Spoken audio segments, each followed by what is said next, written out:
Tombs of a Mascot. This episode is going to cover a single 150 invocation raid I completed that got me 43 total points. There are a few more Tombs of a Mascot tasks I'd like to cover, but if I extended this video any longer, I think it'd be a bit much. While I'm starting the Baba's puzzle room, you'll be able to take a look at the invocation selected. We're running a 150 invocation raid. What you choose is up to you, whatever gets you to 150. I also provided an alternate setup here for a less challenging Wardens and Akka fight. If you're interested in a more in-depth setup guide on invocations and tier lists for points versus difficulty, let me know in the comments, and I can put something together. You're free to start with whatever room you like. I mainly start with Baba, as I like pre-potting before the raid starts. It lets me do the rooms a bit quicker than normal. We'll be completing I'm in a Rush during the Baba fight. Boulder Dash doesn't need to be on, which helps me a lot since this account can't one-hit the boulders. I'm also going to be red Xing Baba just to save myself some headaches and effort. It would be quicker if I didn't red X, but I just prefer it at this point. The chip damage in this room isn't really fun to me.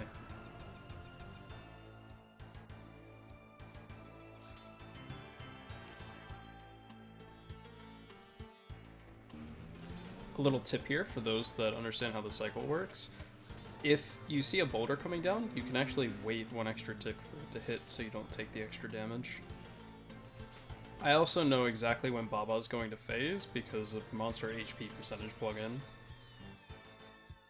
When the boulders come out, I instantly run to the 12th tile whilst hitting the boulders where possible. Standing this far to the east allows me to get my 2 hits off and still skip comfortably.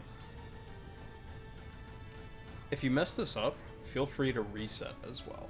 This doesn't need to be done in a complete raid, just in a one-off session. So you can set this to whatever you like, and then just permanently reset until you get the achievement.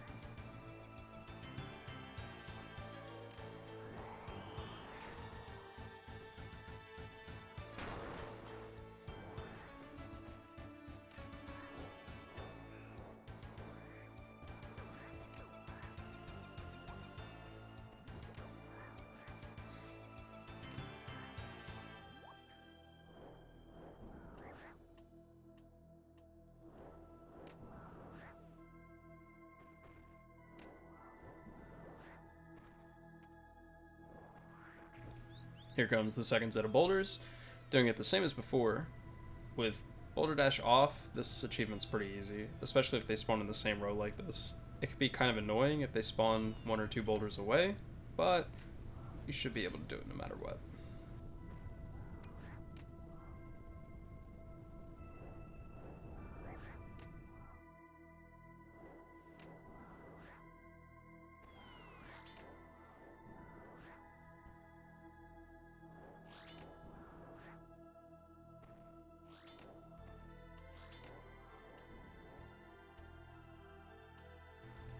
And that's one of many combat achievements completed inside the first Tombs of the Mascot run.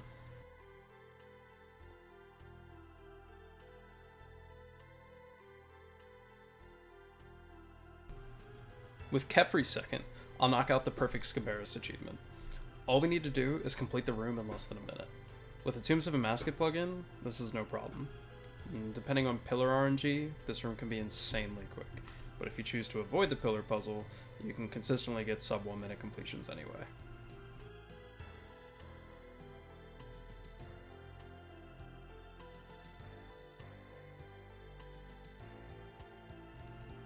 I'll be going with the easier to execute and more consistent method, avoiding the pillar puzzle.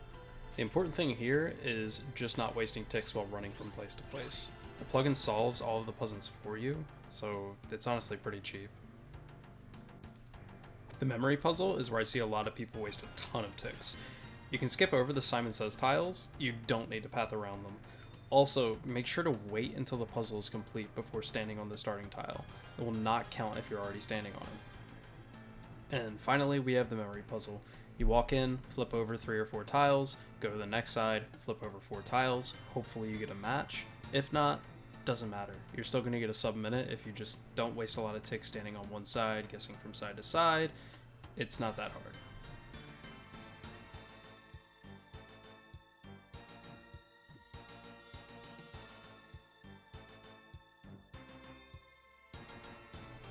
And just like that, we have perfect Scabaras. Leading into Kephri, we're actually not going to be tackling perfect Kephri in this episode. I actually need a partner to do this one with and record for the next episode. You're still going to need to survive this room, so try your best not to die to the explosions or getting trapped inside the poop. But yeah, if you can make it through this room okay, we can move on with the raid.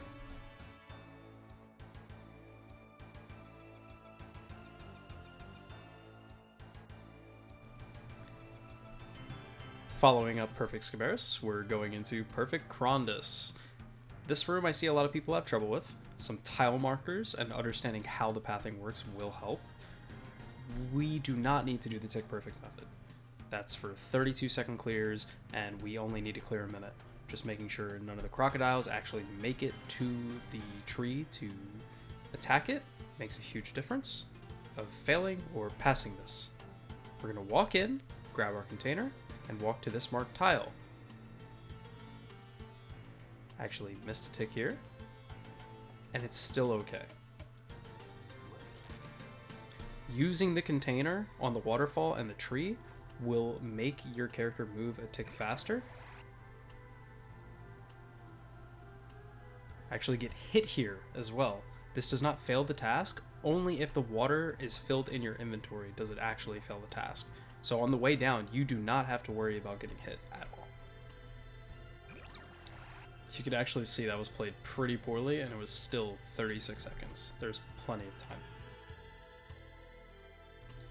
Moving on to one of my favorite bosses, Zabak. We're actually going to be taking him on with only melee weapons, so do not use your range weapons when it comes to fighting Zabak here. Every time you go into melee range of him and attack, you're going to want to step back so he does not chomp you. Make sure it's 2 tiles. If you step 1 tile back and he chomps, it'll still hit you, as it has like an AoE range effect in front of him. Be careful during his poison attack, so you do not get hit by the screech.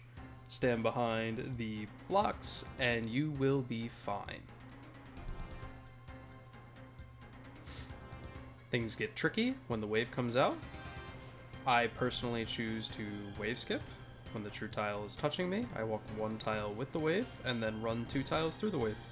It's pretty simple. If anybody has trouble with it, let me know, and I could maybe work on a guide for it. It's pretty quick, maybe a 1 or 2 minute video.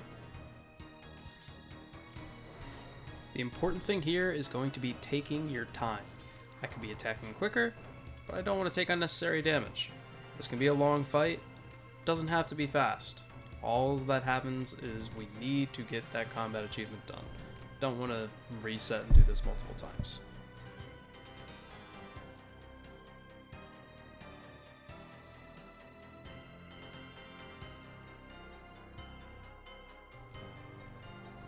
Moving on to Akka. Unfortunately, I could lie to you and tell you that I won down to this and did an amazing job, but this account is 62 mining and I forgot my pickaxe, so there's no shot. It took me 3 downs, it was awful. But Akka was good. We're going to be working on Drop the Ball. To complete Drop the Ball, you just can't drop any orbs. What this means is when he turns your character black and you move, you'll spawn orbs. What they want from you then is to not spawn any orbs. So when you turn black, you freeze.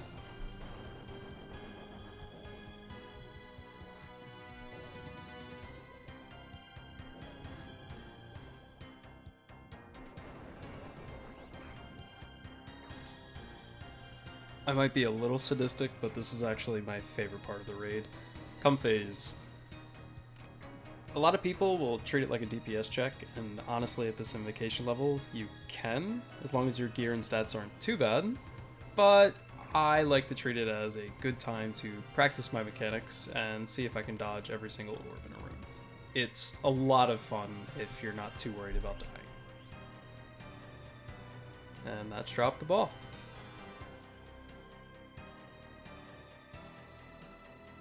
Wanted to leave this little tidbit in here for the people that are new to the raid. Make sure you organize your bag before starting the room. If you right click your supply chest, or supply bag I guess is what it is, you can click withdraw 1, and that way you can withdraw supplies, and if they're organized in a way that you get the alternating potions or supplies back and forth, you don't really have to worry about digging in your bag and looking for lost supplies.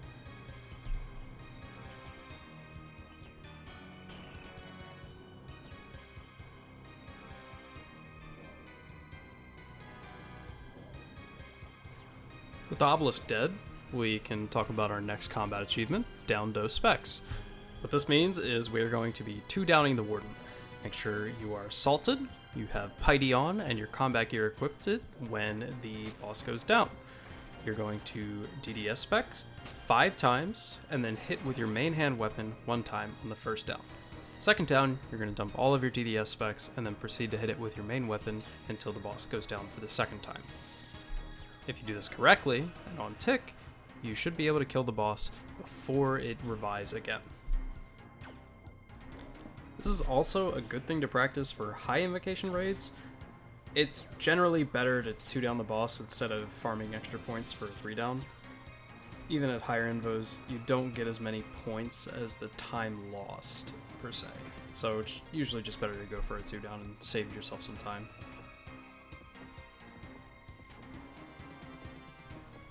I actually forgot to bring my Dragon Dagger for this raid, so it is a great thing that they buffed the Abyssal Dagger special attack. So for this section, I'm just going to continue doing as done in the previous section, so if you're comfortable here, you can skip on to the next chapter.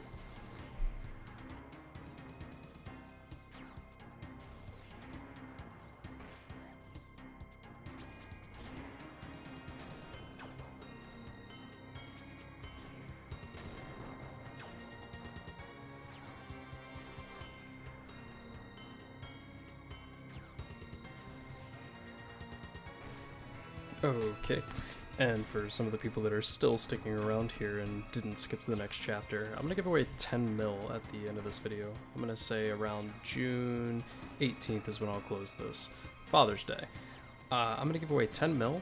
All you have to do is be subscribed and leave a comment down below about either your favorite part of the video or something you'd like to see next. So, you help me out, I help you out, you know? Yeah, gonna end up picking someone randomly on June 18th. All you have to be is subscribed. Leave your RuneScape name in the comment though. Now, shh, don't tell anybody.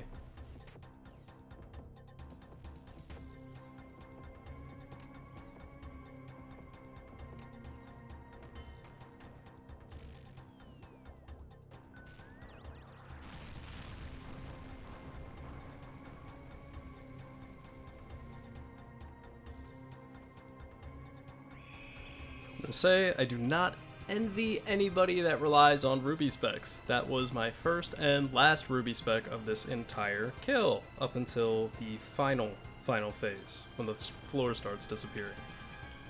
I do not know how many times I hit this guy with my rune crossbow, but I know how many times I Ruby bolt specced. It was once.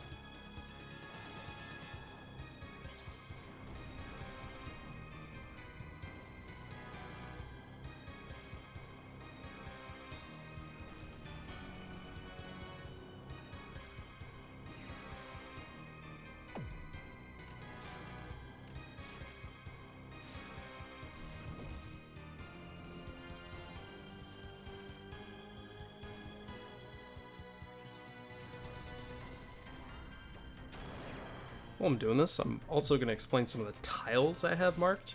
The 3 in the front are just the melee tiles, I wouldn't worry about those. The 4 in the center, those are the tiles I was standing on to run through. Technically, the ones closer to him are unnecessary. It's actually the split between the back tiles and 1 tile in front of those. The floor attack is actually 1 tick off between those tiles, so you'll see right here, I can actually run through the floor attack and not lose ticks on my rune crossbow. You don't have to do this, but if you ever see people do it, that's how they're doing it. And the 3 tiles marked on the outside, I got lazy and just started marking the line for how to skull skip. You stand there, and then when the explosion happens, you run towards the center, and that's how you skull skip.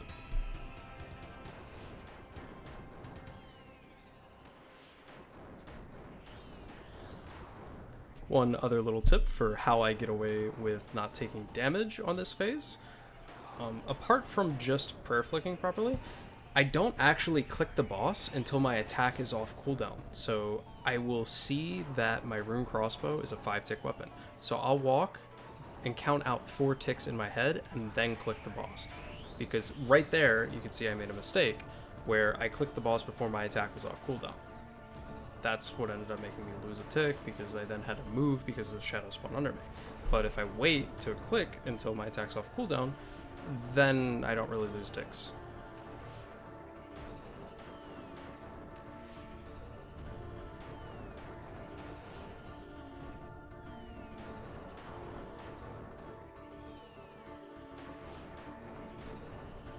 And here's where we're getting the bulk of our points.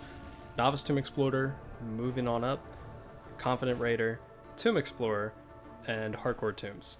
Completing a solo 150 without dying will auto-complete the ones below it, resulting in all of these completing at once. And never purple. But we'll take the threat.